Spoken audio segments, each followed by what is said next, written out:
Bismillahirrahmanirrahim. Assalamualaikum warahmatullahi wabarakatuh. Alhamdulillah, alhamdulillahilladzi an'amana bi ni'matil imani wal islam wa an'amana bi ni'matil amni wassalam wa an'amana bi jami'in ni'am.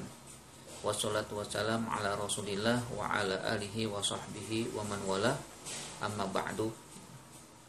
Segala puji dan syukur senantiasa kita panjatkan kehadirat Allah Subhanahu wa taala yang senantiasa memberikan kepada kita nikmat, baik nikmat iman, nikmat Islam, nikmat kehidupan yang damai dan tentram, nikmat kesehatan, nikmat kesempatan, nikmat aktivitas, nikmat segala nikmat. Bahkan kita bisa bersyukur, mau bersyukur kepada Allah juga nikmat. Yang hakikatnya tidak ada yang kita bisa lakukan, tidak ada yang bisa kita gerakkan dari anggota tubuh kita kecuali adalah bagian daripada nikmat Allah Subhanahu wa taala. Bahkan sampai ketika kita akan makan, kita akan naikkan makanan ke mulut kita, ya, menggerakkan tangan kita ke mulut, lalu memasukkan makanan ke dalam mulut, itu juga nikmat Allah Subhanahu wa taala.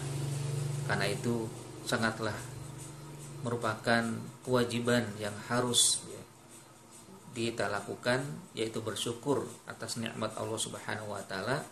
An-ni'matu, ya, yang tidak akan pernah lepas dari apa yang kita baik miliki atau yang kita coba usahakan untuk mendapatkannya, itu semua adalah nikmat Allah Subhanahu wa taala.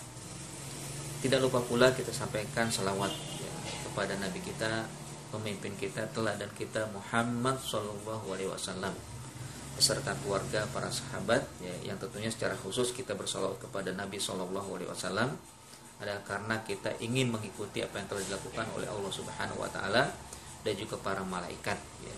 Innallaha wa malaikatahu, sesungguhnya Allah dan malaikat, yusholluna 'alan nabi, bersalawat kepada Nabi. Coba dibayangkan, zat yang mulia Allah Subhanahu wa taala bersalawat kepada Rasulullah sallallahu alaihi wasallam. Malaikat makhluk yang mulia juga bersalawat kepada Rasulullah sallallahu alaihi wasallam. Kita, siapakah kita, ya? Siapakah kita di hadapan Allah? Siapakah kita di hadapan malaikat, ya? Yang tentunya kita juga berkewajiban untuk bersalawat kepada Rasulullah sallallahu alaihi wasallam. Ya ayyuhalladzina amanu shallu alaihi wasallimu taslima. Wahai orang-orang beriman, bersalawatlah kepada Rasulullah SAW. Ucapkanlah salawat dan ucapkanlah salam kepada beliau.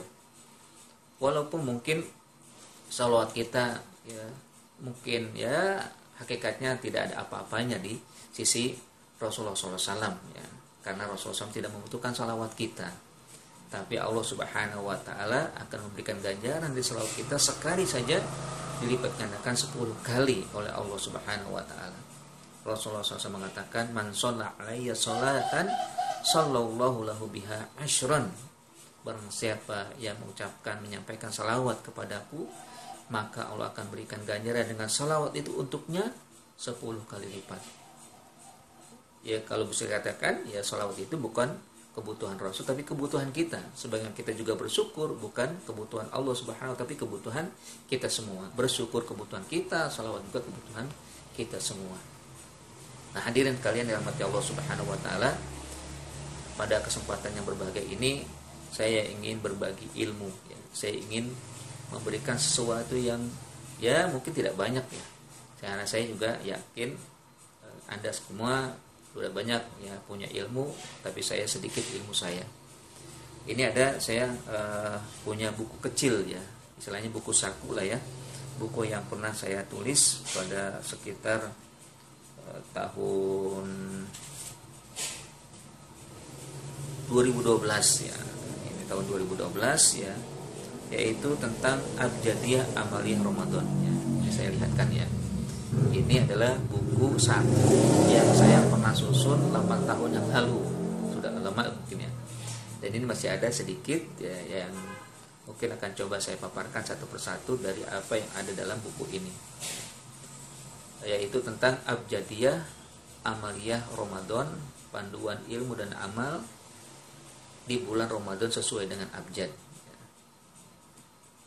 Ya mudah-mudahan bisa bermanfaat, bisa menjadi panduan kita, bekalan kita semua untuk mengisi kegiatan amaliyah di bulan Ramadan, sehingga menjadi maksimal kegiatan kita, lalu juga mendapatkan dan meraih derajat takwa di sisi Allah Subhanahu wa taala sebagaimana yang Allah inginkan.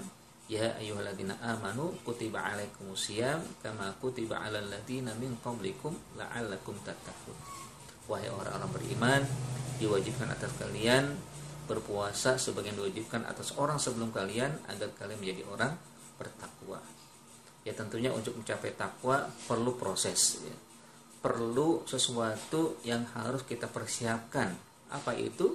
Ya, tentunya diantaranya adalah ilmu pengetahuan. Selain daripada tazkiyatun nafsi, membersihkan jiwa, tapi juga ada namanya ilmu.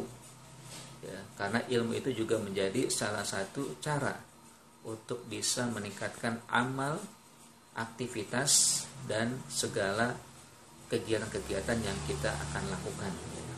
Orang bisa mendapatkan kesuksesan di dunia karena ilmu. Orang juga bisa mendapatkan kesuksesan di akhirat juga karena ilmu. Orang juga akan sukses dunia akhirat karena ilmunya. Itulah yang dikatakan oleh Ali bin Abi Thalib, man arada dunya fa alaihi bil ilmi wa man arada al akhirah fa alaihi bil ilmi wa man arada huma fa alaihi bil ilmi. Bagi siapa yang ingin sukses di dunia, maka harus dengan ilmu. Siapa saja yang ingin sukses di akhirat, juga dengan ilmu. Dan siapa saja yang ingin mendapatkan dua-duanya, sukses di dunia, maka juga dengan ilmu. Bahkan juga dalam ayat dikatakan, ya, Allah akan meningkatkan, Allah akan memberikan derajat yang sangat tinggi karena adanya ilmu. Setelah iman tentunya, ya, yarfa'illahu ladina amanu minkum waladina utul ilma darajat. Allah akan mengangkat derajat orang yang beriman dan orang yang diberikan ilmu. Dan juga dalam ayat lain dikatakan, ya, innama yakhsyallaha min ibadihi ulama. Sesungguhnya orang yang paling takut di sisi Allah Subhanahu wa taala adalah orang yang berilmu, para ulama. Nah, makanya ini sedikit yang akan coba saya sampaikan, saya berikan kepada pemirsa sekalian, kepada saudara-saudara sekalian, yang mudah-mudahan ini merupakan amal soleh yang bisa saya persembahkan dan juga menjadi pemacu dan juga pemicu, memberi semangat untuk kita, terutama nanti kita akan masuk bulan Ramadan, mengisi bulan Ramadan dengan amal-amal yang terbaik, amal-amal yang bisa kita lanasi dengan pengetahuan. Baik, saudara-saudara sekalian rahmati Allah Subhanahu wa taala. Dalam buku ini saya coba memaparkan tentang abjadiyah amaliyah bulan Ramadan. Apa itu abjadiyah? Ya, abjadiyah tentunya yang kita sama-sama maklum, ya, sama-sama kita ketahui, yaitu huruf-huruf abjad, huruf-huruf hijaiyah dalam bahasa Arab yang diawali dengan huruf alif lalu diakhiri dengan huruf ya. Yang mana ya tentunya ini merupakan sesuatu yang bisa kita ambil menjadi sesuatu paparan, ya, paparan dalam ilmu pengetahuan, ya, atau untuk menjadi satu rangkaian, ya, satu rangkaian kata yang satu persatu akan menjadi bagian daripada panduan ilmu dan amal di bulan Ramadan. Ya, Masya Allah, ya, sungguh kita tidak akan pernah kehilangan satu hikmah, ya, atau tidak akan pernah lepas dari hikmah yang Allah Subhanahu wa taala ciptakan dalam kehidupan ini. Apapun pasti ada hikmahnya. Allah menciptakan alam semesta, tentunya hikmahnya besar. Allah menciptakan manusia, hikmahnya besar. Sampai adanya syaitan pun ada hikmahnya. Ma khalaqna hadza batila. Tidak ada yang sia-sia yang telah Allah ciptakan di muka bumi. Nah, karena itu pula yang kita dapati, atau juga yang saya dapati di sini adalah huruf-huruf abjad, huruf-huruf hijaiyah. Allah rangkaian yang memang dibuat ini, insya Allah akan mengungkap, ya, hikmah adanya huruf hijaiyah dalam kehidupan kita. Ya, tentunya yang paling utama adalah huruf hijaiyah ini sebagai langkah awal kita bisa membaca bahasa Arab, ya, langkah awal kita nanti bisa membaca Al-Quran, ya, langkah awal kita juga untuk bisa memahami kalimat-kalimat, kata-kata yang ada dalam bahasa Arab. Nah, tentunya juga yang saya dapatkan ya ini adalah Abjadiyat Amal Ramadan ya. Memang dasarnya yang saya lakukan ini adalah terjemahan ya, buku terjemahan atau makalah ya yang dibuat oleh seorang alimah ya, seorang wanita terkemuka ya, seorang dosen yang ada di negara Arab ya, yaitu di Saudi kalau salah di Riyadh ya, yang mana beliau menyusun ya buku tentang amaliyah Ramadan ya, sesuai dengan huruf abjad ya. Ya karena beliau seorang wanita maka beliau menyusunnya untuk kalangan wanita ya. Lalu saya terjemahkan dan saya buat dalam bentuk yang umum ya. Dalam bentuk yang umum artinya bukan hanya sekedar untuk kalangan wanita tapi juga untuk kalangan yang lain ya. Artinya memang Abjadiyah Amal Ramadan itu untuk yang lebih umum lagi, tidak spesifik ya, sehingga siapapun kita bisa mengamalkan ini ya, dan mudah-mudahan menjadi landasan ya, panduan dan bekalan kita untuk mengisi amal-amal yang ada di bulan Ramadan ya. Yang pertama adalah huruf alif. Nah, huruf alif ini beliau katakan dan juga saya sangat setuju ya dengan huruf alif yang disebutkan oleh beliau, yaitu imanun, iman kepada Allah Subhanahu wa taala. Lalu saya tambah juga dengan ihtisabun, dengan mengharap pahala ganjaran dari Allah Subhanahu wa taala. Artinya bahwa memang amal-amal yang kita lakukan secara umum harusnya memang landasannya adalah imanun wa ihtisabun. Kegiatan yang kita lakukan setiap hari harus landasannya adalah imanun wa ihtisabun. Aktivitas sejak kita bangun tidur sampai akan tidur lagi, bahkan saat tidur pun harus nantiasa kita lanjut dengan imanun wa ihtisabun. Sehingga semua amal, kegiatan, aktivitas kita lakukan dengan iman dan ihtisab niscaya akan menjadi sebab kita mendapatkan pahala, mudah-mudahan juga mendapatkan rahmat, bahkan ridho Allah Subhanahu wa taala. Karena dengan iman itulah yang menjadi pokok utama Allah Subhanahu wa taala akan memberikan ganjaran. Pokok utama Allah akan melihat segala aktivitas seorang hamba. Setiap manusia ketika dinasihkan iman, bahkan juga dengan ihtisab, hakikatnya akan menjadi sebab Allah Subhanahu wa taala akan melipat gandakan dari kegiatan atau dari amal atau pahala yang akan disediakan, mungkin akan lebih besar lagi. Kenapa dengan iman dan ihtisab? Ya, iman itu sendiri maknanya kan ma waqara fil qalbi wa saddaqahu al amal. Apa yang terbetik, apa yang terpatri dalam hati lalu dipraktekkan dalam amal-amal, kegiatan-kegiatan setiap hari. Atau menurut ya sebagian ulama lain lebih lengkap lagi bahwa iman itu ada pada 3 hakikat ya. Yang pertama adalah al-qaulu bil lisan, ungkapan dengan lisan, mengucapkan asyhadu alla ilaha illallah atau mengucapkan saya beriman kepada Allah. Itulah hakikat iman yang pertama, yaitu melalui lisan. Melalui lisan itu diungkapkan ya, bahwa dia beriman, saya beriman kepada Allah Subhanahu wa taala. Dan bukan hanya itu ya. Dan juga yang kedua adalah iqrarun bil qalbi ya, atau tasbitun bil qalbi. Dimantapkan, dikuatkan, dikokohkan di dalam hati. Artinya keyakinan itu bukan hanya lisan ya. Keyakinan itu bukan hanya ucapan ya. Tapi juga adalah ya, dengan memantapkan diri di dalam hati, keyakinan yang kuat bahwa Allah Subhanahu wa taala memang harus diimani.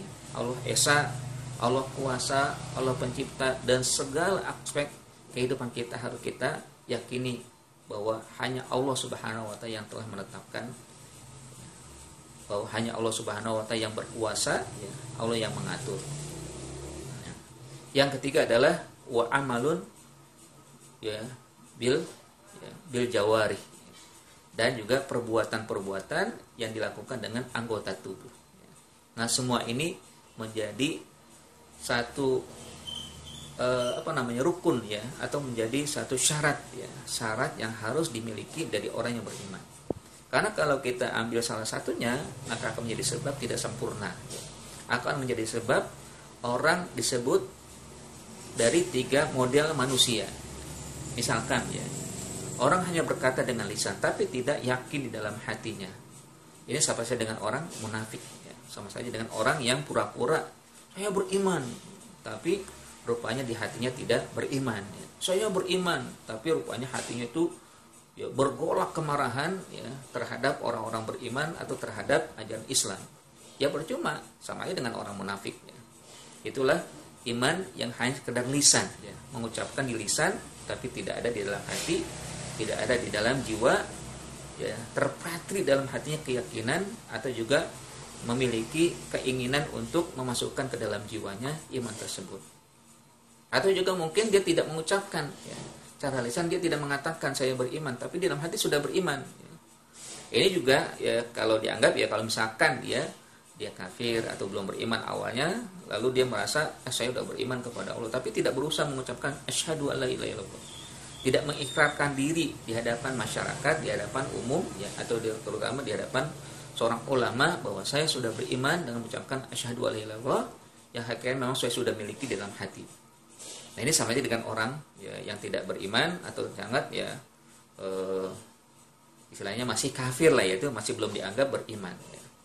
Ya kalau nggak salah dulu ya yang saya pernah dapatkan kisah Abbas ya.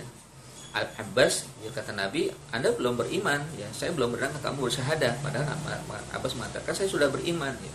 Tapi secara legal ya dia belum mengucapkan syahadah di hadapan Rasulullah SAW sehingga belum diakui. Ya, karena waktu itu beliau ditawan ya, setelah perang Badar dia menjadi tawanan perang ya oleh Rasulullah SAW ya, akhirnya dimintakan tebusan ya.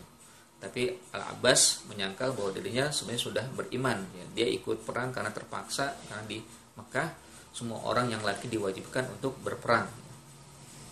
Akhirnya dia ikut, dan memang Nabi juga berpesan kepada sahabat, kalau kalian berjumpa dengan ini diantaranya adalah Al-Abbas, jangan dibunuh tapi cukup tawan dia. Hanya ketika ditawan dia diminta untuk membayar tebusan. Nah dengan tebusan itulah dia akhirnya bebas. Tapi sebelum dia menebus dia mengatakan saya sudah beriman sebenarnya. Tapi kata Rasul ya sambil menyangkal mengatakan saya belum mendengar kamu secara lisan mengucapkan ikrar bersyahadah kepada Allah Subhanahu wa taala, sehingga belum